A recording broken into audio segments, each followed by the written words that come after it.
పరిశుద్ధ గ్రంథాల్లోంచి హెబ్రీయులకు రాసిన పత్రిక 2వ అధ్యాయము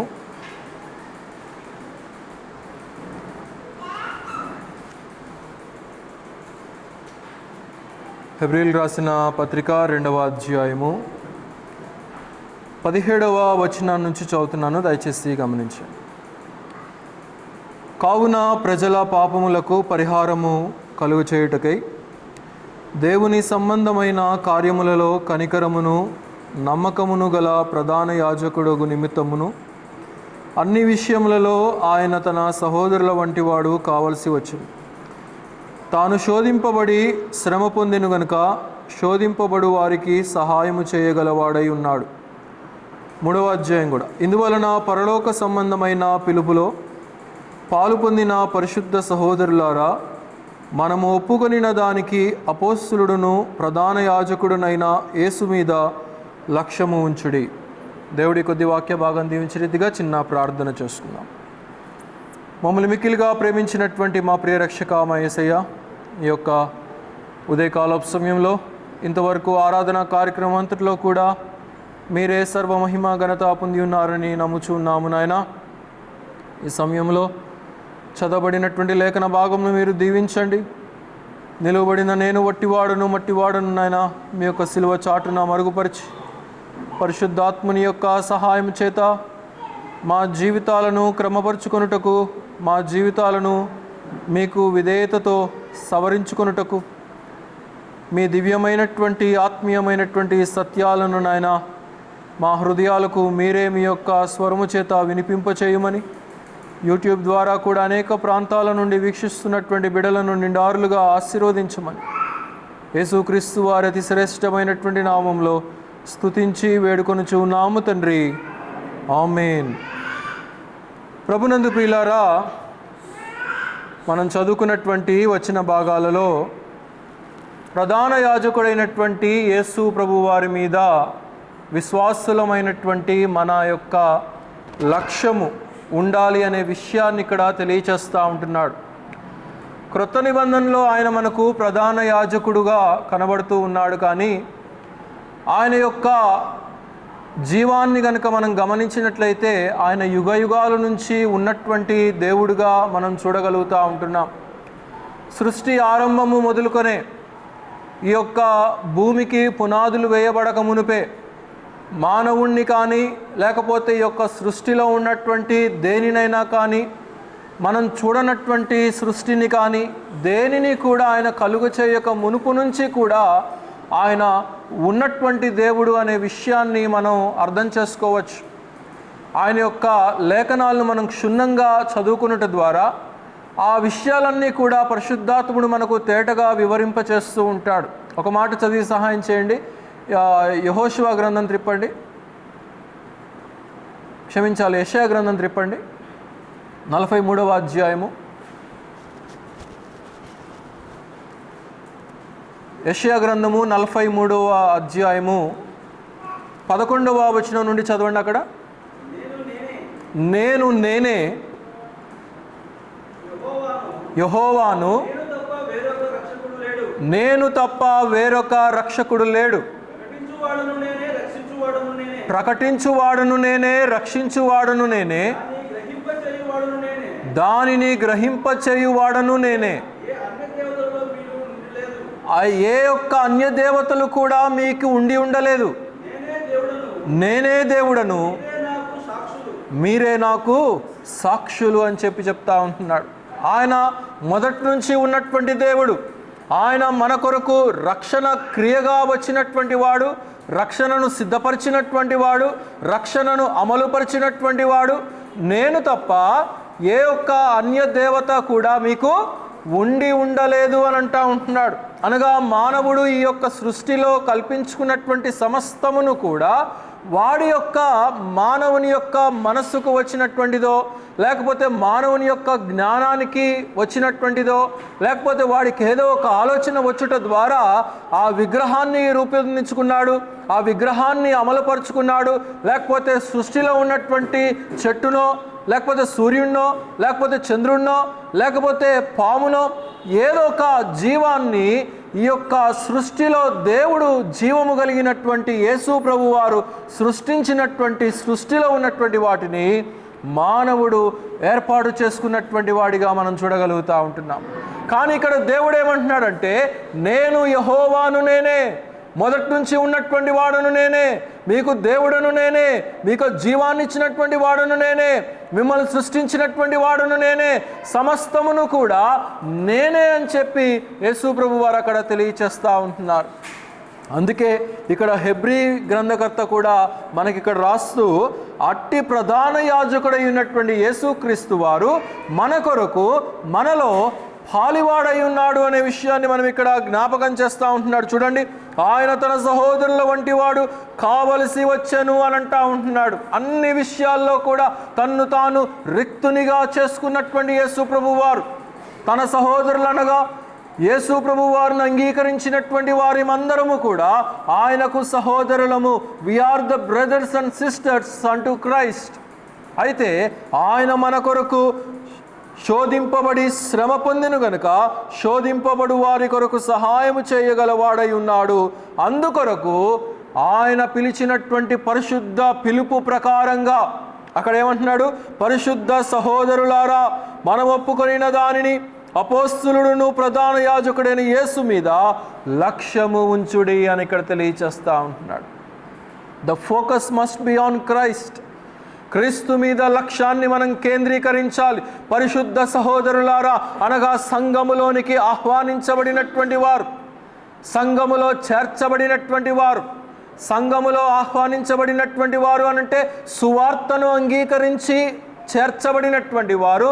సంఘములో చేర్చబడినటువంటి వారు అనగా ఆయన రక్తములో శుద్ధీకరించబడి మారు మనసు కలిగి బాప్తిస్మము పొందినటువంటి అనుభవము కలిగినటువంటి వారు. సంఘము అనగా రక్షించబడినటువంటి దేవుని యొక్క ప్రజలు. చర్చికి వచ్చే వారందరూ కూడా దేవుని సంఘం కాదు. అందులో రక్షించబడినటువంటి వారు ఉంటారు, జీవితాలు మారనటువంటి వారు ఉంటారు, జీవితాలను దేవునికి అప్పగించుకున్నటువంటి వారు ఉంటారు. కానీ దేవుడికి ఎవరైతే తమను తాము అప్పగించుకొని బాప్తిస్మం అనబడినటువంటి అనుభవం ద్వారా మారు మనసు పొందినటువంటి వారై క్రీస్తు రక్తంలో శుద్ధీకరించబడినటువంటి వారుగా ఉండి అట్టివారు సంఘములో చేర్చబడినటువంటి వారు అనే విషయాన్ని ఇక్కడ మనం అర్థం చేసుకోవాలి ప్రియులారా. కాబట్టి పరిశుద్ధ సహోదరులారా, మీరు ఒప్పుకొనిన దానిని ఆ యేసు మీద లక్ష్యము ఉంచండి అని చెప్పి ఇక్కడ తెలియచేస్తూ ఉంటున్నాడు. ఎవరి కొరకైతే మనము అప్పగించబడ్డాము, ఎవరైతే మన కొరకు తను తాను అప్పగించుకున్నారు, అట్టి శోధనల్లో పాలివాడై ఉన్నాడు, అట్టి శ్రమలలో పాలివాడై ఉన్నాడు, ఆ ప్రధాన యాజకుడుగా వచ్చినటువంటి యేసుక్రీస్తు వారి మీద మన యొక్క లక్ష్యాన్ని ఉంచాలి. ఈ రోజుల్లో మన అలవాట్లు ఏంటంటే యేసు ప్రభు వారి మీద తప్ప మిగిలినటువంటి వాటన్నిటి మీద మన యొక్క ఫోకస్ను మనం కేంద్రీకరిస్తూ ఉంటాం. దేవునికి ఇష్టము లేనటువంటి వాటి మీద మనం ఫోకస్ని కేంద్రీకరిస్తూ ఉంటాం. కానీ ఇక్కడ దేవుడు ఏమంటున్నాడంటే, ఈ యొక్క భక్తుడు ఇక్కడ రాస్తూ ఉంటున్నాడు, దేవుని యొక్క చిత్తము ఏంటంటే, దేవుని యొక్క డిజైర్ ఏంటంటే మన యొక్క ఫోకస్ అనేది క్రీస్తు మీద ఉండాలి. ఎందుకంటే ఆయన యుగ యుగాల నుండి నివసించేటువంటి వాడు. మీకా గ్రంథంలో అంటాడు కదా, మనం క్రిస్మస్ అప్పుడు చదువుకుంటూ ఉంటాం 5వ అధ్యాయం 2వ వచనంలో, ఆయన పూర్వకాలము పురాతన కాలము మొదలుకొని శాశ్వత కాలము వరకు కూడా ఆయన నివసించేటువంటి దేవుడు. కాబట్టి ఆయనకు ఆది కానీ, ఆయనకు అంతము కానీ, ఆయనకు ఒక టైం పరిమితి కానీ, ఆయనకు ఒక కాల పరిమితి కానీ లేనటువంటి దేవుడు. ఎందుకంటే ఆయన యుగ యుగాల నుంచి ఉన్నటువంటి వాడు. I am that I am అని చెప్పి మోషేకు తనను తాను పరిచయం చేసుకున్నటువంటి వాడు. ఉన్నవాడను నేనే, అనువాడను నేనే అని చెప్పి తను తాను ప్రత్యక్షపరుచుకున్నటువంటి ప్రభువుగా మనం ఇక్కడ చూడగలుగుతూ ఉంటున్నాం. అలాంటి ప్రభువు మీద విశ్వాసులమైనటువంటి మనము ఆయన మీద దృష్టిని మనం కేంద్రీకరించాలి. మనుషుల మీద కాదు, ఇహ సంబంధమైనటువంటి అలవాట్ల మీద కాదు, లోకం మీద కాదు, లోకపు అలవాట్ల మీద కాదు, యేసు మీద మన యొక్క లక్ష్యాన్ని కేంద్రీకరించాలి. Because he is everlasting God, he is an eternal being God. ఆయన యుగ యుగాలు నివసించేటువంటి దేవుడు, జీవించేటువంటి దేవుడు. అయితే అట్టి ప్రధాన యాజకుడు మన కొరకు ఏం చేశాడంటే, మన కొరకు ఈ లోకానికి వచ్చి ఇక్కడ అన్నట్లుగా మన వంటి వాడు కావలసి వచ్చాను. ఎందుకు అయ్యాడు అని అంటే, మనము కూడా ఆయనతో పాటు యుగ యుగాలు జీవించినట్లుగా, మనము ఆయనలాగా అవ్వాలి అని అంటే ఆయన ముందుగా మనలాగా మారి మన కొరకు శ్రమ పొంది, మన కొరకు ఆయన సిలువ మరణాన్ని పొంది మనకు ఆ యొక్క అనుభూతిని అనుగ్రహించినట్లుగా మనం చూడగలుగుతూ ఉంటున్నాం. అలాగైతే ఈయన ముందు నుంచి ఉన్నటువంటి వాడు, జగత్తుకు పునాది వేయబడక మునుపు నుంచి కూడా ఈయన ఉన్నటువంటి వాడు అనే విషయాన్ని మనం గుర్తుంచుకోవాలి. ఆదికాండంలో మనం గమనించినట్లయితే 14వ అధ్యాయం 11వ వచనంలో మనం చూసినప్పుడు, ఆదికాండము 14:11లో అబ్రహాము దగ్గర మరి ఒక సందర్భం అక్కడ వచ్చినట్లుగా మనం చూడగలుగుతూ ఉంటున్నాం. సొదొమ గుమ్మొర ప్రాంతాలలో లోతు తన యొక్క కుటుంబము, తనతో పాటు ఉన్నటువంటి వారందరూ కూడా ఆ యొక్క ప్రాంతంలో వారు ఏర్పాటు చేసుకొని అక్కడ నివసిస్తూ ఉంటున్నారు. అయితే ఈ యొక్క 5 రాజులు ఆ యొక్క ప్రాంతములో ఆక్రమించాలని, వారిని ఆ యొక్క ప్రాంతం నుండి మరి కిడ్నాప్ చేయాలని చెప్పి వారు అక్కడ ప్రయత్నించారు. 14:11 చదవండి.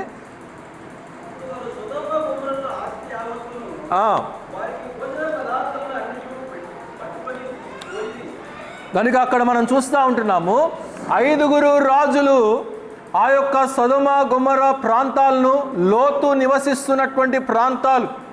లోతు ఎలాంటి ప్రాంతాన్ని ఎన్నుకున్నాడండి చెప్పండి? లోతు ఎలాంటి ప్రాంతాన్ని ఎన్నుకున్నాడు? సస్యశ్యామలమైనటువంటి ప్రాంతాన్ని ఎన్నుకున్నాడు. ఎక్కడైతే పంటలు బాగా పండుతాయో, ఎక్కడైతే ధాన్యము సమృద్ధిగా ఉంటుందో, ఎక్కడైతే బాగా విస్తారమైనటువంటి ధనాన్ని సమకూర్చుకోవచ్చు అని అనుకున్నాడో, లోతు ఆ ప్రాంతాన్ని ఎన్నుకున్నాడు. కానీ శత్రువు యొక్క కన్ను కూడా వీళ్ళు నివసించేటువంటి ప్రాంతము మీదనే పడినట్లుగా మనం చూడగలుగుతూ ఉంటున్నాం. దానికి కారణము వారి యొక్క అవిధేయత. అయితే ఈ యొక్క లోతు యొక్క కుటుంబ సభ్యుల్ని అందరినీ కూడా ఈ యొక్క 5 రాజులు కూడా కిడ్నాప్ చేసుకొని తీసుకొని వెళ్ళిపోయారు. వారు కలిగి ఉన్నటువంటి సమస్త ఆస్తిని కూడా వారు తీసుకొని వెళ్ళిపోయారు.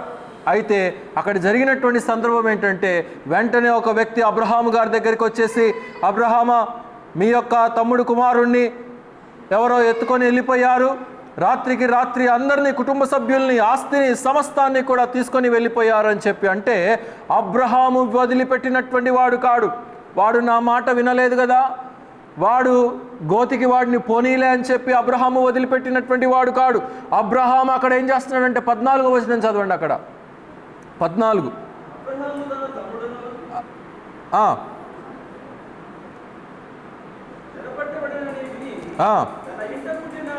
తన ఇంట ఉండిన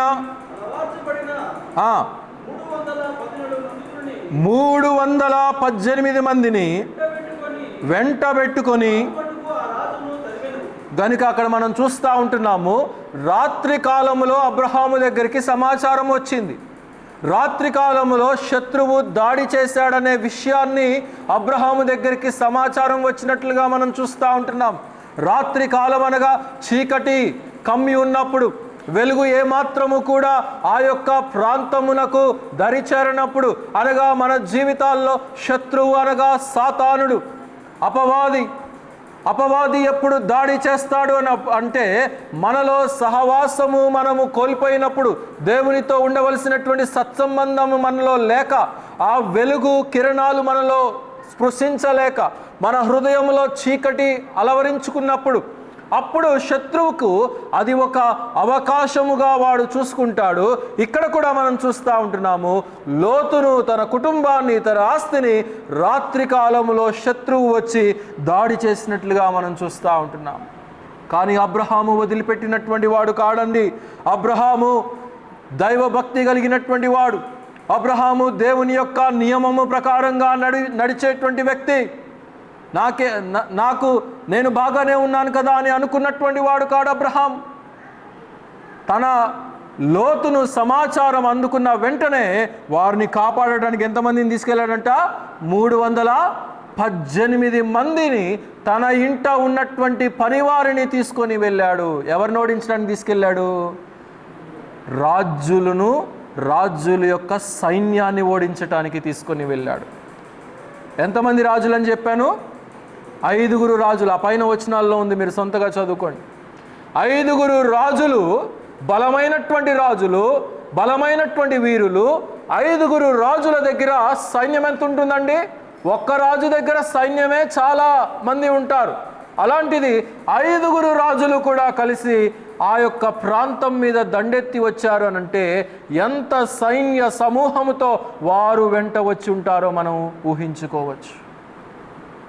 కానీ అబ్రహాము ఏమీ ప్రత్యేకంగా తన దగ్గర ఒక బెటాలియన్ లేదు, తన దగ్గర ఒక ఆర్మీ లేదు, తన దగ్గర ఎవరో వేల మంది ప్రజలు తన దగ్గర పోరాడటానికి లేరు. కానీ తన ఇంట పుట్టి పెరిగినటువంటి వారు,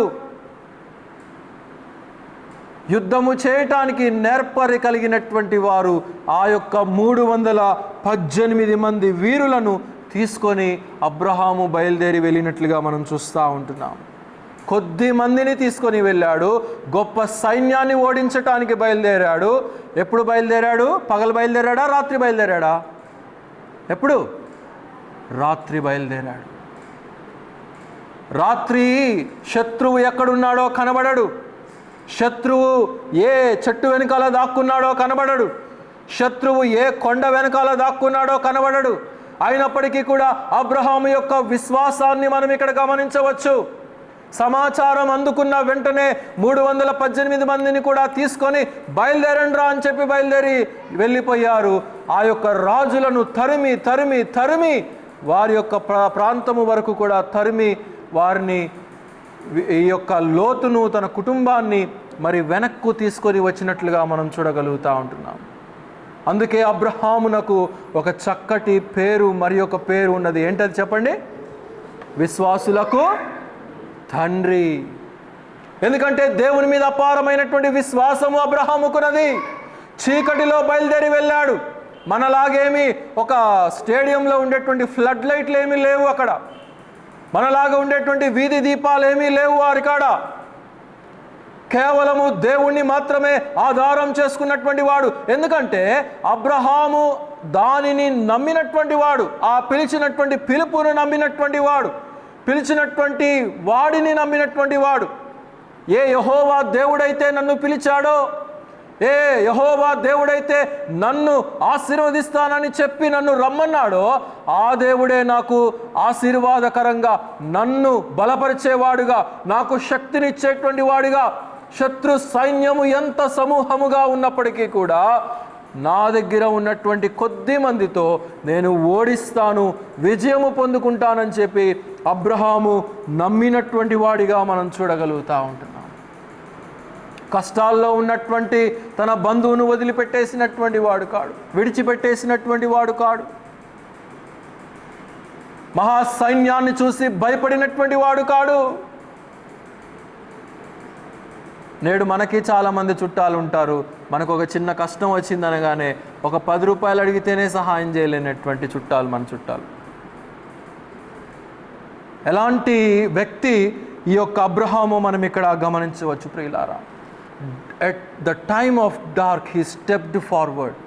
చీకటిగా ఉన్నటువంటి సమయంలో, దారి ఏమాత్రము కూడా కనబడనటువంటి సమయంలో, వెలుగు ఏమాత్రము కూడా కనబడనటువంటి సమయంలో, శత్రువు బలమేంటో తెలియక, శత్రువు కెపాసిటీ ఏంటో తెలియక, శత్రువు దగ్గర ఉన్నటువంటి ఆయుధాలు ఏంటో తెలియక, ఏమీ కూడా తెలియదు. కానీ 318 మందిని తీసుకొని ఈ వ్యక్తి బయలుదేరిపోయినట్లుగా మనం చూడగలుగుతా ఉన్నాం. What kind of a faithful spiritual life Abraham has lead.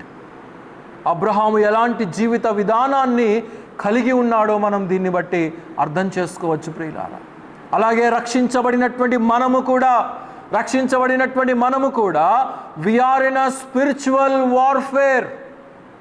మనము కూడా ఒక ఆత్మీయమైనటువంటి పోరాటాన్ని పోరాడుతూ ఉంటున్నాము. మనము కూడా కంటికి కనబడినటువంటి శత్రువుతో మనం పోరాడుతూ ఉంటున్నాము.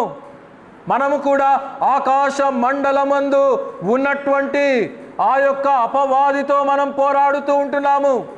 వాయు సంబంధి, ఆకాశమును తన ఆధీనంలో పెట్టుకున్నటువంటి వాడు, ప్రపంచాన్ని తన ఆధీనంలో పెట్టుకున్నటువంటి వాడు, తన ఆధీనంలో పెట్టుకొని పాపము వైపు అనేక మంది ఆత్మలను, అనేక మంది హృదయాలను, అనేక మంది జీవితాలను నాశనములోనికి తీసుకెళ్తున్నటువంటి వారితో విశ్వాసులమైనటువంటి మనము కూడా పోరాడుతూ ఉన్నామనే విషయాన్ని మనం ఇక్కడ అర్థం చేసుకోవాలి ప్రియులారా.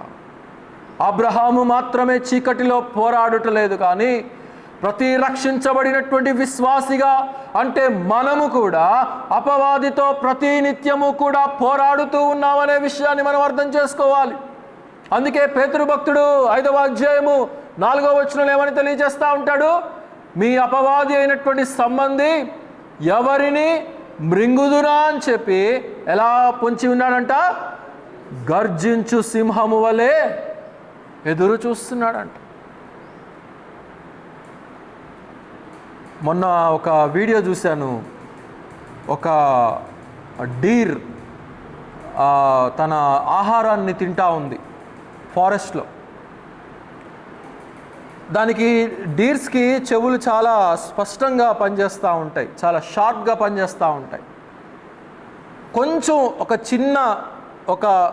చిన్న ఆకు శబ్దం, ఒక లీఫ్ కింద పడినటువంటి శబ్దం వచ్చినా కానీ దానికి వినపడేటువంటి తత్వం దానికి ఉంది. అయితే ఆ దగ్గరలోనే ఒక లెపర్డ్ కాచుకొని ఉంది, ఒక చిరుత పులి కాచుకొని ఉంది. అది మెల్లగా దాని యొక్క అడుగులు వేస్తూ ఉంది. నేను గమనించాను చాలా స్పష్టంగా వీడియో. ఒక చిన్న అడుగు ఈ యొక్క లెపర్డ్ వేయగానే అది ఆల్రెడీ దాక్కొనే ఉంది, పొదల చాటునే దాక్కొని ఉంది. ఎదురుగా ఈ యొక్క డీర్ ఉంది. అయినప్పటికీ కూడా దానికి ఇది కనిపించట్లేదు, కానీ ఈ యొక్క లెపర్డ్కు ఆ యొక్క డీర్ కనబడతా ఉంది, డీర్కి ఇది కనిపించట్లేదు. అయితే మెల్లగా ఇంకొక అడుగు వేసింది. అది దానికి డౌట్ వచ్చి అటు ఇటు చూస్తూ ఉంది, కానీ దానికి ఎవరు కనిపించట్లేదు. ఏదో శబ్దం వస్తుందిలే అని చెప్పేసి మరలా దాని ఆహారాన్ని తీసుకోవడానికి అది ప్రయత్నిస్తూ ఉంది. నేను ఆ వీడియోలో గమనించింది ఏంటంటే, ఈ యొక్క లెపర్డ్కున్నటువంటి తెలివి ఎంత గొప్పదా అని చెప్పి నాకు అనిపించింది. వెంటనే ఒక జంతువును చూడగానే వెంటనే దాని యొక్క స్పీడ్కి, దాని యొక్క వేగానికి, దాని యొక్క బలానికి చూసిన వెంటనే అది వెళ్ళిపోవచ్చు. కానీ అది అలా వెళ్ళట్లేదు. అంటే అది అనుకున్నటువంటి ప్రే ఏదైతే ఉందో, అది తినాలనుకున్నటువంటి జీవి ఏదైతే ఉందో, అది ఆదమరిచి ఉన్నటువంటి సమయంలో దాడి చేయాలనేటువంటిది దీని యొక్క ఆలోచన. అందుకని చాలా మెల్లగా వెళ్తూ ఆఖరికి 1 ఫీట్ డిస్టెన్స్ వచ్చిన దాకా కూడా ఆ డీర్ కనిపెట్టలేకపోయింది. వెంటనే విజృంభించింది. అప్పటికి డీర్ కొంచెం పరిగెత్తింది, కానీ ఒకే ఒక్క దూకుతో ఒక పంజా విసిరింది. అది అక్కడికక్కడే కుప్పకూలిపోయింది. ఇది ఎందుకు చెప్తున్నానంటే, సాతానుడు కూడా మన కంటికి కనిపించినటువంటి రీతిలో వాడు వస్తాడు. ఏ రూపంలో వస్తాడో, ఏ దారిలో నుండి వస్తాడో, ఏ ఒక్క వ్యక్తిలో నుండి వస్తాడో, ఏ ఒక్క సందర్భంలో నుండి వస్తాడో, ఏ ఒక్క ఆటంకంలో నుండి వస్తాడో, ఏ ఒక్క వ్యతిరేకమైనటువంటి పరిస్థితిలో గుండా వాడు పొంచి ఉంటాడో మనం అర్థం చేసుకోలేం. అందుకే ఎఫెసీ పత్రికలో 6వ అధ్యాయంలో అనేక రకాలైనటువంటి ఉపకరణాలు మీరు ధరించుకోవాలి. శిరస్త్రాణం, నడుమునకు దట్టి. కనుక ఈ రకమైనటువంటి ఆ సైనికుడు ధరించేటువంటి ఆ యొక్క ఉపకరణాలు ఏవైతే ఉన్నాయో, విశ్వాసిగా మనం కూడా ధరించుకున్నప్పుడు చీకటి శక్తులను, చీకటి సంబంధికులను మనము కూడా ఓడించగలమనే విషయాన్ని ఇక్కడ మనం అర్థం చేసుకోవచ్చు ప్రియులారా. అయితే 5 రాజుల్ని కూడా 318 మంది ఈ యొక్క పనివారు వెళ్ళి ఆ సైన్యాన్ని తరిమి కొట్టారు, ఆ రాజుల్ని తరిమి కొట్టినట్లుగా మనం చూస్తూ ఉంటున్నాం. వారు అంతగా అప్పటికప్పుడు ప్రతిఘటించడానికి కారణం ఏంటంటే, తన యొక్క రక్త సంబంధికుల్ని శత్రువు కిడ్నాప్ చేశాడనేటువంటి వార్త విన్నప్పుడు. నేడు కూడా సాతానుడు ప్రపంచవ్యాప్తంగా అనేక మంది హృదయాలను అతడు కిడ్నాప్ చేస్తూ ఉంటున్నాడు. అనేక మంది ఆలోచనలను స్పాయిల్ చేసేస్తూ ఉంటున్నాడు. అనేక మంది మనస్తత్వాలను పొల్యూట్ చేసేస్తూ ఉంటున్నాడు.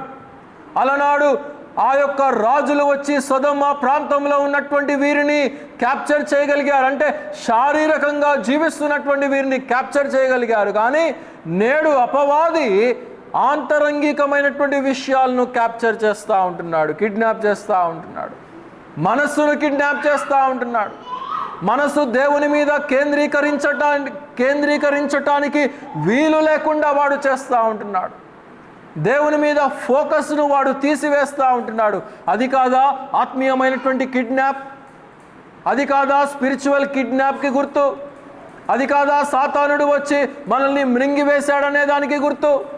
యేసు మీద ఫోకస్ లేకుండా, యేసు మీద లక్ష్యము లేకుండా, ఆయన మీద మన యొక్క మనసును కేంద్రీకరించకుండా, ఆయన యొక్క వాక్యము మీద కేంద్రీకరించకుండా వాడు మన ఆలోచనలను పాడు చేసేటువంటి వాడిగా మనం చూడగలుగుతూ ఉంటున్నాం. ఎంతోమంది ప్రపంచంలో క్రైస్తవులు అనబడినటువంటి వారైనప్పటికీ కూడా, ముఖ్యంగా యవన బిడ్డలు దేవుని వాక్యాన్ని చదవకుండా వారిని దూరము చేస్తూ ఉంటున్నాడు.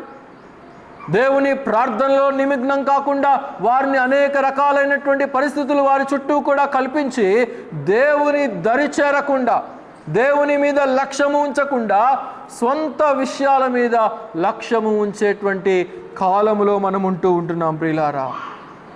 అందుకే యేసు ప్రభు వారు ఆరోహణమై వెళ్తా ఒక చక్కటి మాటను ఆకాశంలోనికి వెళ్ళేటప్పుడు శిష్యులందరితో కూడా, ప్రజలందరితో కూడా ఆయన ఒక మాట తెలియజేశాడు. ఇదిగో నేను వెళ్తూ ఉంటున్నాను, మీకు ఆదరణకర్తగా ఉండటానికి, మీకు సహాయకర్తగా ఉండటానికి పరిశుద్ధాత్ముని నేను మీకు అనుగ్రహిస్తున్నాను అని చెప్పి ఆయన తెలియచేశాడు. పరిశుద్ధాత్ముని యొక్క పని ఏంటంటే మన పక్షాన నిలిచి పోరాడటము ఆయన యొక్క పని. లోతు పక్షాన, లోతు కుటుంబ పక్షాన, లోతు యొక్క ప్రజల పక్షాన అబ్రహాము నిలిచి పోరాడి శత్రువుల దగ్గర నుండి వీరిని వెనక్కు తీసుకొని వచ్చినట్లుగా మనము చరిత్ర ద్వారా అర్థం చేసుకోవచ్చు. అలాగే పరిశుద్ధాత్ముడు కూడా ఈ యొక్క అంధకార సంబంధమైనటువంటి శోధనలో పడిపోకుండా నిమిత్తం, వాడి యొక్క ఉచ్చులో మనము ట్రాప్లో పడిపోకుండా నిమిత్తం, వాడికి మనం అందించబడకుండా పరిశుద్ధాత్ముడు మనకు కావలిగా ఉంటున్నాడనే విషయాన్ని మనం అర్థం చేసుకోవాలి ప్రియులారా. అయితే ఇక్కడ జరిగినటువంటి సందర్భం ఏంటంటే 14వ అధ్యాయంలోనే 17వ వచనం నుండి చదవండి. ఆదికాండము 14:17.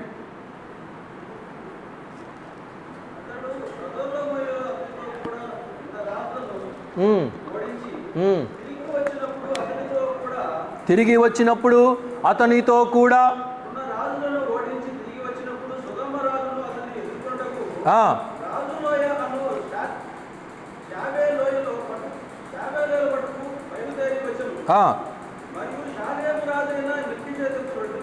చూడండి అక్కడ, మరియు షాలేము రాజు అయినటువంటి మెల్కీసెదెకు రొట్టెలను ద్రాక్ష రసమును తీసుకొని వచ్చెను. అక్కడ ఒక వ్యక్తి సడన్గా ప్రత్యక్షమయ్యాడండి. ఈయన మరి ఎక్కడి నుంచి వచ్చాడో ఆయన గురించినటువంటి ఆనవాలేమీ కూడా లేవు. అయితే ఈ యొక్క రాజులను ఓడించి తిరిగి వస్తున్నటువంటి అబ్రహాము దగ్గరకు ఈ యొక్క మెల్కీసెదెకు అనబడినటువంటి ప్రధాన యాజకుడుగా ప్రత్యక్షమైనటువంటి వాడిగా మనం అక్కడ చూడగలుగుతూ ఉంటున్నాం. అబ్రహాము దగ్గరికి రొట్టెను పట్టుకొచ్చాడంట, ద్రాక్షరసమును కూడా తీసుకొని వచ్చాడంట. శత్రువును ఓడించిన తరువాత తిరిగి వస్తూ ఉంటున్నటువంటి వ్యక్తి దగ్గరికి ఈ వ్యక్తి ప్రత్యక్షమయ్యాడు. చదవండి క్రిందకు.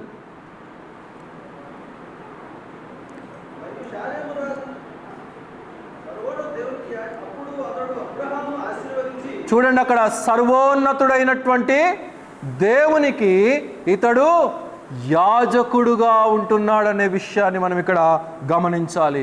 God of most high. దాన్నే హెబ్రీలో ఎల్ ఎలియాన్ అని చెప్పి అంటాడు. ఎల్ ఎలియాన్ అనేటువంటి పదానికి అర్థం ఏంటంటే సర్వోన్నతమైనటువంటి స్థలములలో నివసించేటువంటి దేవుడు.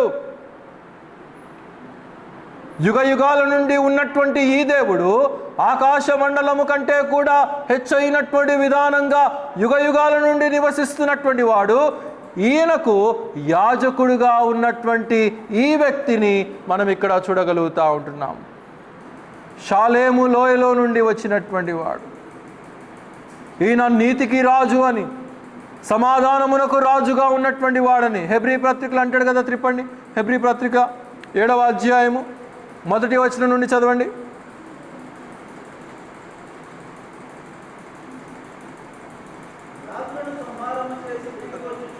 రాజులను సంహారము చేసి తిరిగి వచ్చుచూ ఉన్న అబ్రహామును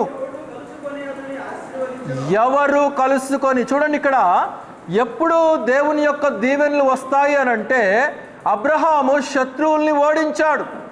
అబ్రహాము తనకు ఆటంకాన్ని కలుగు చేసినటువంటి విధానాన్ని అక్కడ కొట్టివేసిన తరువాత తిరిగి వచ్చేటప్పుడు మరి దేవుడు అక్కడ మెల్కీసెదకు రిసెంబ్లెన్స్గా, ఒక ప్రతిరూపకంగా అక్కడ ఎదురైనట్లుగా మనం అక్కడ చూడగలుగుతూ ఉంటున్నాం. యేసు ప్రభు వారికి ముంగుర్తుగా అక్కడ ఎదురైనట్లుగా మనం చూస్తూ ఉంటున్నాం. అలాగే ఒక విశ్వాసి కూడా దేవుడు దేనినైతే వ్యతిరేకించమంటున్నాడో, దేవుడు దేనినైతే మన జీవితాల్లో కొట్టివేయమంటున్నాడో, దేవునికి అయిష్టమైనటువంటిది, శత్రువునకు ఇష్టమైనటువంటిది ఏదో మన జీవితాల్లో ఉంటుండగా దానిని మనలో నుండి మనం తీసివేసినప్పుడు అక్కడ అబ్రహామునకు ప్రత్యక్షమైనటువంటి మెల్కీసెదెకును మనం అక్కడ చూడగలుగుతూ ఉంటున్నాం. ఆ క్రిందకు చదవండి. ఎవనికి అబ్రహాము అన్నిటిలో 10వ వంతు ఇచ్చెనో దేవుని యాజకుడైనటువంటి మెల్కీసెదెకు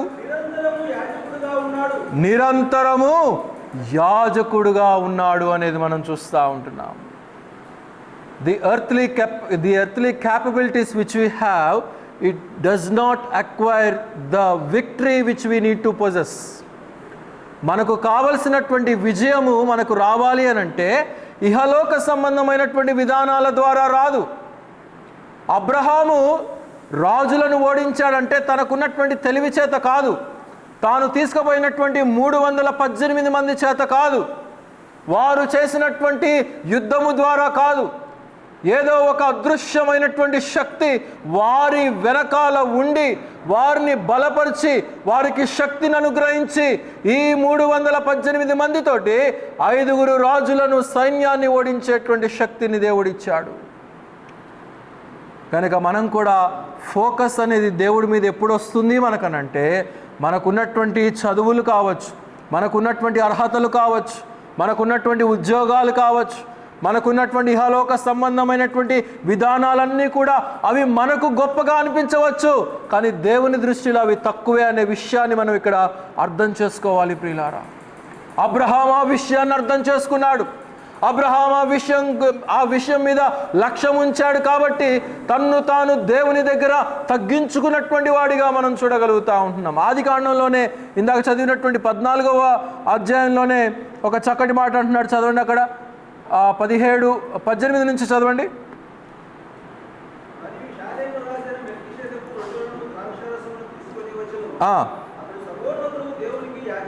యాజకుడు ఆశీర్వదించి ఆకాశమునకును భూమికిని సృష్టికర్తయును సర్వోన్నతుడైనటువంటి దేవుని వలన, దీవెన ఎక్కడి నుంచి రావాలండి? సర్వోన్నతుడైనటువంటి దేవుని దగ్గర నుండి రావాలి. ఎందుకంటే ఆయన ఆకాశమును భూమిని సమస్తాన్ని సృష్టించినటువంటి సృష్టికర్త. చదవండి. నీ శత్రువులను, చూడండి అక్కడ ఇంపార్టెంట్ మాట అది, నీ శత్రువులను నీ చేతికి అప్పగించిన సర్వోన్నతుడైనటువంటి దేవుడు స్తుతింపబడును గాక అని చెప్పెను. ఎవరి ద్వారా విక్టరీ వచ్చిందండి? అబ్రహాము ద్వారా వచ్చింది ఆ విక్టరీ. 318 మంది ద్వారా వచ్చింది ఆ విక్టరీ. ఎవరి ద్వారా వచ్చింది? దేవుని ద్వారా వచ్చింది. దేవుడు శత్రువుల్ని మీ చేతికి అప్పగించాడు అని చెప్పేసి అక్కడ మెల్కీసెదెకు అబ్రహాముతో చెప్తా ఉంటున్నాడు. కనుక మనం కూడా what ever we might acquire in this life, మనం కూడా సంపాదించుకునేటువంటి ప్రతి విధానంలో కానీ, జ్ఞానము కావచ్చు, ఆస్తి కావచ్చు, సంపాదన కావచ్చు, ఏదైనప్పటికీ కూడా అది దేవుని వలన మనకు కలుగుతుందనే విషయాన్ని మనం ఇక్కడ అర్థం చేసుకోవాలి. ఒక సందర్భంలో మనం గెలిచాము అనంటే అది దేవుని ద్వారా మనం గెలిచామనే విషయాన్ని అర్థం చేసుకోవాలి. శత్రువు ఓడించబడ్డాడు. సాతానుడు వేసినటువంటి చిక్కు, సాతానుడు వేసినటువంటి అనారోగ్యము, సాతానుడు వేసినటువంటి ఆర్థిక ఇబ్బంది ఏదైనప్పటికీ కూడా దానిని మనం ఛేదించగలిగాము, దానిని మనం దాటగలిగాము అనంటే అక్కడ మెల్కీసెదెకు ఏమంటున్నాడు? శత్రువు దేవుని ద్వారా మీరు అప్పగించబడ్డారు గనుక ఆ శత్రువును అప్పగించినటువంటి వాడు దేవుడు తప్ప మనలో ఉన్నటువంటి జ్ఞానము కాదు. అయితే అబ్రహాము క్రింద ఏమంటున్నాడు చూడండి. ఇంకా అప్పుడు అతడు అన్నిటిలో అతనికి 10వ వంతు ఇచ్చెను. సొదొమరాజును మనుషులను నాకిచ్చి ఆస్తిని నీవే తీసుకొనమని అబ్రహాముతో చెప్పగా, అబ్రహాము నేనే అబ్రహామును నీవు చెప్పుకొనున్నట్లు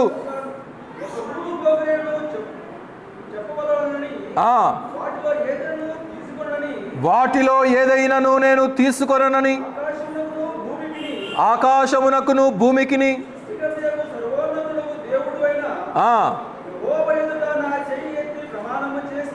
యెహోవా ఎదుట చేయి ఎత్తి నేను ప్రమాణము చేసి ఉన్నాను. సమస్త క్రెడిట్ కూడా క్రీస్తుకు అప్పగించేస్తూ ఉంటున్నాడు. సర్వోన్నతుడైనటువంటి దేవునికి అప్పగించేస్తూ ఉంటున్నాడు. నేనే చేశానని చెప్పి అక్కడ కూడా అబ్రహాం ఇక్కడ చెప్పినటువంటి వాడు కాడండి.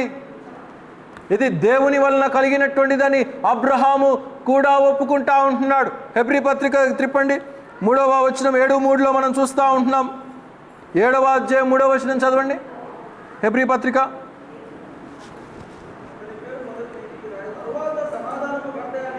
గనుక నీతికి రాజని, సమాధానమునకు రాజని, షాలేము రాజని అర్థము. తండ్రి లేనివాడును, తల్లి లేనివాడును, వంశావళి లేనివాడును. చూడండి అక్కడ ఏమంటున్నాడు? ఆది అయినను అంతము అయినను లేనటువంటి మెల్కీసెదెకును గురించి అక్కడ మాట్లాడుతూ ఉంటున్నాడు. దీన్ని బట్టి మనకేమర్థమవుతుంది? అబ్రహాము దగ్గరికి ప్రత్యక్షమైనటువంటి వాడెవరు? మన ప్రభువు అయినటువంటి యేసుక్రీస్తు వారికి ముంగుర్తుగా అక్కడ ప్రత్యక్షమైనటువంటి వ్యక్తిని మనం అక్కడ గమనించగలుగుతూ ఉంటున్నాం. ఆయన ఎక్కడి నుంచి వచ్చాడో తెలియదు, కానీ ఆయన పేరు నాకు అర్థమైందా? ఏమంటున్నాడు? నీతికి రాజు అంట, సమాధానమునకు కూడా రాజు అంట. He is the king of riches and peace. గనుక ఆ నీతిని మనకు అనుగ్రహించినటువంటి వాడు మన ప్రభువు, సమాధానాన్ని అనుగ్రహించినటువంటి వాడు మన ప్రభువు. యేసుక్రీస్తు వారికి ఒక వంశావళి అనేది అక్కడ కూడా లేదు. ఆయన మొదటి నుంచి ఉన్నటువంటి వాడిగా మనం చూస్తూ ఉంటున్నాం. కనుక మెల్కీసెదెకును గురించి ఇక్కడ మనకు తెలియచేస్తూ ఉంటున్నాడు. చదవండి ఇంకా క్రిందకు. దేవుని కుమారుని చూడండి, దేవుని కుమారుని పోలి ఉన్నాడు. ఇతడు ఎంత గనుడో చూడుడి. మూల పురుషుడైన అబ్రహాము అతనికి కొల్లగొన్న శ్రేష్టమైన వస్తువులలో 10వ వంతు ఇచ్చెను అని మనం చూస్తూ ఉంటున్నాం. కనుక చేసినటువంటి ఉపకారానికి గుర్తుగా, పొందినటువంటి మేలుకు గుర్తుగా కృతజ్ఞతను దేవునికి కనపరుస్తున్నటువంటి అబ్రహామును కూడా మనం ఇక్కడ గమనించవచ్చు. ప్రియులారా, యాజకుని రూపకంగా వచ్చినటువంటి మెల్కీసెదెకు, దేవుని కుమారునిగా పోలి ఉన్నటువంటి మెల్కీసెదెకు ఎవరో కాదు, మన ప్రభు అయినటువంటి యేసుక్రీస్తు వారే అనే విషయాన్ని ఇక్కడ మనం స్పష్టంగా అర్థం చేసుకోవచ్చు. ప్రియులారా, అనేక సమయాల్లో ఆయన ప్రత్యక్షమై ఉన్నటువంటి వాడు ఇప్పుడు అబ్రహాము దగ్గరికి వచ్చినప్పుడు మెల్కీసెదెకు రూపంగా, పోలికలో ప్రత్యక్షమవుతున్నట్లుగా మనం చూస్తూ ఉంటున్నాం. అతడు ద్రాక్ష రసాన్ని పట్టుకొచ్చాడంట, రొట్టెను కూడా పట్టుకొని వచ్చాడంట. కానీ కాలము సంపూర్ణమై ఉన్నప్పుడు యేసు ప్రభు వారు తానే శరీరధారిగా ఈ యొక్క లోకంలో ఉద్భవించి తన శరీరాన్ని ఆ యొక్క రొట్టెగా, తన రక్తాన్ని ఆ యొక్క ద్రాక్షారసానికి మాదిరిగా ఆయన చూపించినటువంటి ప్రభువుగా మనం ఇక్కడ చూడగలుగుతూ ఉంటున్నాం. అందుకే ఇతడు ఎంత గనుడో చూడుడి అని చెప్పి మనం చూస్తూ ఉంటున్నాం. ఈ ప్రధాన యాజకుడిని మనం కలిగి ఉంటున్నాం.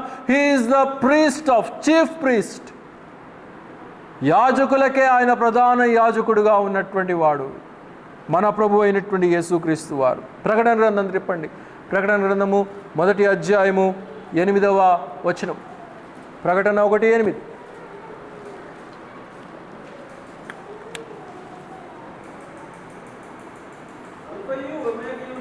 అల్ఫయు ఒమేగయు నేనే, వర్తమాన భూత భవిష్యత్ కాలములలో ఉండువాడను నేనే. కనుక సర్వాధికారి అయినటువంటి దేవుడు అక్కడ తెలియచేస్తా ఉన్నాడు. అల్ఫయు ఒమేగయు నేనే, ఆదియు అంతము లేనిటువంటి దేవుడను నేనే. 18వ వచనం కూడా చదవండి. 1:18. నేను మొదటివాడను కడపటివాడను, జీవించువాడను, మృతుడనైతిని గాని ఇదిగో యుగ యుగములు సజీవుడనై ఉన్నాను. నన్ను ఆపగలిగినటువంటి శక్తి ఏది కూడా లేదు. మిమ్మల్ని ఆపగలిగినటువంటి మరణాన్ని కూడా నేను తీసివేశాను మీలో నుండి. మీకు జీవాన్ని అనుగ్రహించడానికి ఆ మరణపు ఆ యొక్క చిక్కును కూడా నేను సంహరించి వేసి ఉన్నాను. మరణపు ముళ్ళును నేను తుంచివేసి ఉన్నానని చెప్పేసి అక్కడ తెలియచేస్తా ఉన్నాడు. ఇదిగో మృతుడనైతిని కానీ ఇప్పుడు నేను సజీవుడనై ఉన్నాను. There is no beginning and there is no end to God.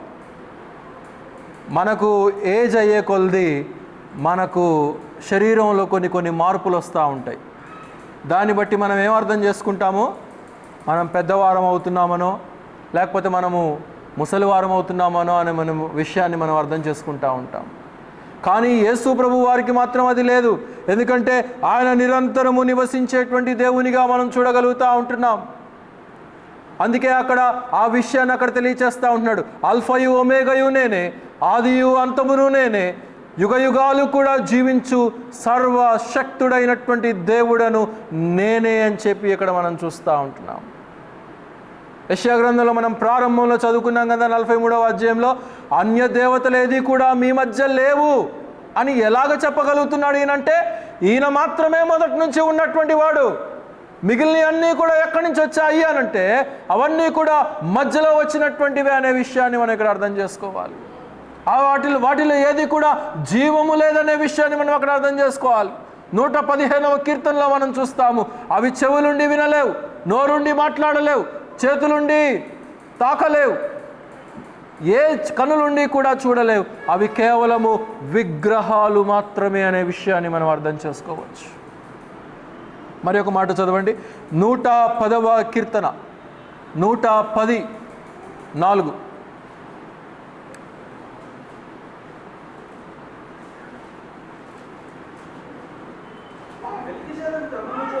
మెల్కీసెదెకు యొక్క క్రమము చొప్పున నీవు నిరంతరము కూడా యాజకుడవై ఉందువని యెహోవా ప్రమాణము చేసి ఉన్నాడు. ఆయన మాట తప్పని వాడు అనే విషయాన్ని మనం అర్థం చేసుకోవచ్చు. ఈ ప్రధాన యాజకుడు ఒక మాట ఇచ్చాడంటే ఆ మాట తప్పేటువంటి వాడు కాడు. మెల్కీసెదెకు యొక్క క్రమము చొప్పున అంటే ఆయన ఎలాంటి విధానాన్ని కలిగి ఉన్నాడో అక్కడ ఆదికాండం 14వ అధ్యాయంలో చెప్పబడినటువంటి విషయాలకు అనుగుణంగా, హెబ్రీ పత్రిక 7వ అధ్యాయంలో చెప్పబడినటువంటి విషయాలకు అనుగుణంగా ఆయన ఏ క్రమాన్ని అయితే కలిగి ఉన్నాడో, ఆయన ఏ జీవిత విధానాన్ని కలిగి ఉన్నాడో అంతకంటే మరింత శ్రేష్టమైనటువంటి విధానంగా ఈ ప్రధాన యాజకుడైనటువంటి యేసుక్రీస్తు వారు మన ఎదుట ప్రత్యక్షమై ఉన్నట్లుగా మనం చూస్తూ ఉంటున్నాం. ఈయన మాటిస్తే తప్పేటువంటి వాడు కాడు. మన జీవితాలను కాపాడుతానని చెప్పాడు. మన జీవాన్ని తనలో కాచి కాపాడుతానని చెప్పాడు. తనతో పాటు యుగ యుగాలు కూడా జీవింపచేస్తానని చెప్పాడు. ఒక నిరీక్షణను దేవుడు మనకిచ్చాడు. ఒక అపనిరీక్షణను దేవుడు ఇవ్వలేదు. మనకు లేనటువంటి విధానాన్ని ఆయన కలుగు చేస్తానని చెప్పలేదు. మనము దేనిని కలిగి ఉంటామో దానిని చెప్పినటువంటి మన ప్రభువుగా మనం ఇక్కడ చూస్తూ ఉంటాం. యెషయా గ్రంథం 44:6వ వచనం చదవండి. యెషయా గ్రంథం 44:6వ వచనం.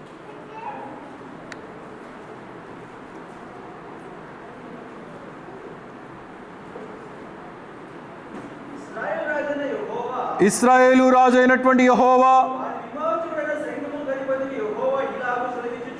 వారి విమోచకుడైనటువంటి యెహోవా ఈ రీతిగా సెలవిచ్చుచూ ఉన్నాడు.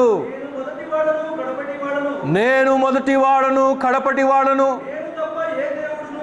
నేను తప్ప ఏ దేవుడును లేడు.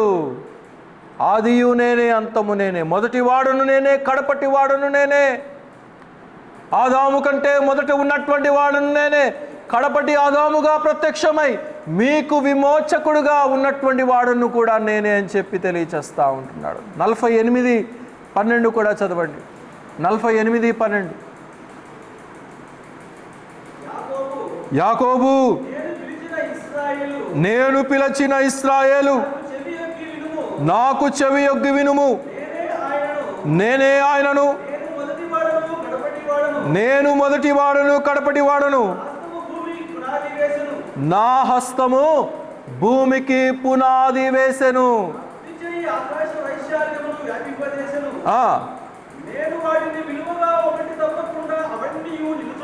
గనుక సృష్టించినటువంటి సృష్టికర్తను నేనే. యాకోబు వినుము అన్నాడు, ఇశ్రాయేలు చెవియొగ్గుము, ఆలకించుము అని అంటున్నాడు. ఎందుకు 2 పేర్లు చెప్తా ఉంటున్నాడంటే, మారు మనసు పొందినటువంటి వారు, మారు మనసు పొందినటువంటి వారు అందరూ కూడా గ్రహించాల్సింది ఏంటి అని అంటే, జీవము కలిగినటువంటి వాడు ఒక్కడే ఒక్కడు, ఆయన మన ప్రభు అయినటువంటి యేసుక్రీస్తు వారు అనే విషయాన్ని మానవులు అర్థం చేసుకోవాలని అక్కడ తెలియచేస్తూ ఉంటున్నాడు. గనుక అలాంటి విధానంగా మానవులందరినీ కూడా తన ఆధీనంలో సృష్టించినటువంటి ప్రభువుగా మనం చూడగలుగుతూ ఉంటున్నాం. సమస్త దేశాలు కూడా ఆయనవే. అందుకే కీర్తనకారుడు అంటారు కదా, సమస్త దేశములారా యెహోవాను ఉత్సహించుడి, యెహోవాను ఆరాధించండి, యెహోవాకు క్రొత్త కీర్తన పాడండి, యెహోవాకు స్తుతి అర్పణను అర్పించుడి. సమస్త దేశములారా ఆయన సన్నిధికి వచ్చి ఆయనను ఆరాధించండి అని చెప్పి దేవుడు అక్కడ తెలియచేస్తూ ఉంటున్నాడు. ఎందుకంటే సమస్తాన్ని సృష్టించినటువంటి వాడు ఆయనే, సమస్తాన్ని తన ఆధీనంలో పెట్టుకున్నటువంటి వాడు ఆయనే, సమస్తాన్ని కూడా ఒక విధానములో నడిపించగలిగినటువంటి జ్ఞానము కలిగినటువంటి జీవము కలిగినటువంటి వాడు దేవుడు, మన ప్రభు అయినటువంటి యేసుక్రీస్తు వారు మాత్రమే అనే విషయాన్ని తెలియచేస్తూ ఉంటున్నాడు. అందుకే మన ఫోకస్ ఎక్కడ ఉండాలి? క్రీస్తు మీద ఉండాలి. మన లక్ష్యము మన ప్రభు అయినటువంటి యేసుక్రీస్తు వారి మీద ఉండాలి. అందుకే 7:26 హెబ్రీ పత్రికలు అంటాడు, పవిత్రుడును నిర్దోషియు నిష్కల్మషుడును పాపులలో చేరక ప్రత్యేకముగా ఉన్నటువంటి వాడు ఆకాశ మండలము కంటే కూడా హెచ్చైనటువంటి విధానంగా ఉన్నటువంటి మన ప్రభు అయినటువంటి యేసుక్రీస్తు వారు ఇట్టి ప్రధాన యాజకుడు మనకు సరిపోయినటువంటి వాడు అనే విషయాన్ని మనం చూస్తూ ఉంటున్నాం. He is only God. మనల్ని విమోచించినటువంటి వాడు, రక్షించినటువంటి వాడు, సంరక్షిస్తున్నటువంటి వాడు, పోషిస్తున్నటువంటి వాడు, మన ప్రాణాలని కాపాడుతున్నటువంటి వాడు, మనల్ని యుగయుగాలు కూడా తనతో పాటు నివసింప చేయగలిగినటువంటి నిరీక్షణను ఇచ్చినటువంటి వాడు ఈ భూమి మీద ఎవడైనా ఉన్నాడంటే అది కేవలము మన ప్రభు అయినటువంటి యేసుక్రీస్తు వారు మాత్రమే. గనుక అలాంటి విధానంగా పరిశుద్ధ సహోదరులారా, మీరు దేని కొరకైతే పిలువబడ్డారో, ఏ పిలుపును మీరు ఒప్పుకొని ఆయన సన్నిధిలోనికి ఆహ్వానించబడ్డారో దాని ఆ యొక్క విషయం పట్ల మీరు లక్ష్యముంచుడి అని చెప్పి దేవుడు ఇక్కడ తెలియచేస్తూ ఉంటున్నాడు. కనుక మన లక్ష్యం మన ప్రభు మీద ఉంచుదాం, మనం ఒప్పుకున్నటువంటి దానిని గట్టిగా చేపట్టుకుందాం. ప్రభు వచ్చు పర్యంతము కూడా ఆ నిరీక్షణలో మనం పాలివారమయ్యేంత వరకు కూడా మనం నమ్మకంగా సాక్షులముగా మనం ముందుకు కొనసాగునట్లుగా దేవుడి కొద్ది వాక్య భాగాన్ని మనందరి హృదయాల్లో దీవించునుగాక. ప్రార్థన. ప్రియ ప్రభువా, మహాగణుడువైన మా దేవా, ఈ యొక్క మధ్యాహ్న కాలపు సమయంలో మా వినికిడిలో చదవబడినటువంటి లేఖన భాగం మీరు దీవించి